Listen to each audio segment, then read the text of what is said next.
Hello and welcome to Tommy Talks TV. I have one singular goal with this show, and that is to help you make smarter decisions so that you can have better relationships. I'd like to start as usual by saying a massive thank you. Thank you for all your likes and your shares and your comments on Facebook, on Instagram, on YouTube. I really appreciate you because you're helping us spread the message further, faster.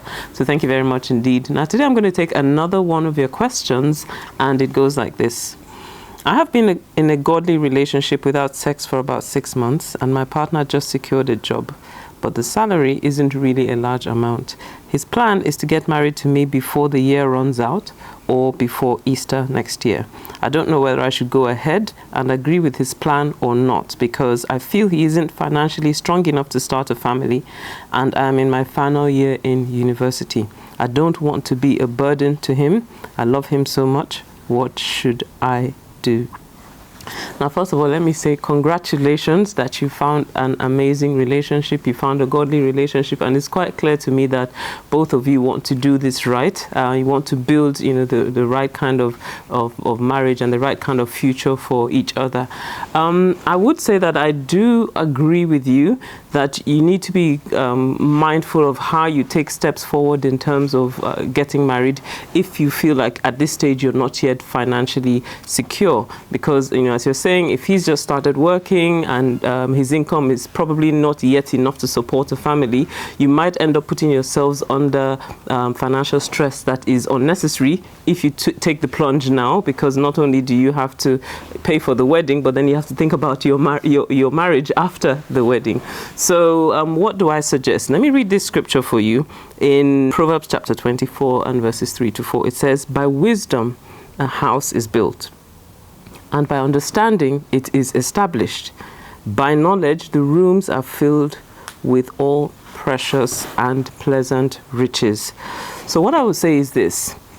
First of all, you need wisdom. It talks about wisdom. You need wisdom to know how to approach your fiancé regarding this issue, so that the way you approach him does not affect his self-esteem or make him feel like you don't believe that he's planning well enough, or you don't necessarily believe in his future. So that's the first thing. You need to choose your moment and choose your words in how you communicate with him about what your thoughts are regarding getting married. You both also need wisdom to plan exactly how things should work as far as your finances are concerned, and how exactly you want to go forward. So wisdom is key, and financial wisdom is all over the scripture. So that's the first thing that I will say. The second thing is this: you need understanding. It says by understanding a home or a marriage is established. So you both need to come onto the same page regarding this, and that comes by good communication. So I would really suggest that you take time and sit down together and have a good conversation about what your future plans are, where you want to arrive as a family, and what you actually think you need at this stage to be able to build a family. I mean, you don't need a huge amount. Like I always say to people, look, don't spend all your money planning a wedding that you cannot afford. You've got to arrange a wedding that is reasonable for the finances that you have, but then you also have to have an idea of what kind of budget do we need to live, to have a home over a roof over our heads, and to put food on the table. So those are the most important things when you first get married. So you have to have a discussion about that, because understanding comes by discussion and communication. That then you come to a place of understanding as a couple. And then the last thing that it says in this scripture is that by knowledge the rooms are filled with pleasant and precious riches. So that simply means that you need to engage in gaining financial knowledge as a couple. So both of you need to be thinking about what do we need to do to plan for our future. Learn about budgeting, learn about saving, learn about investments, and how to develop other streams of income that will help you in your home and in your marriage, and begin to work on that.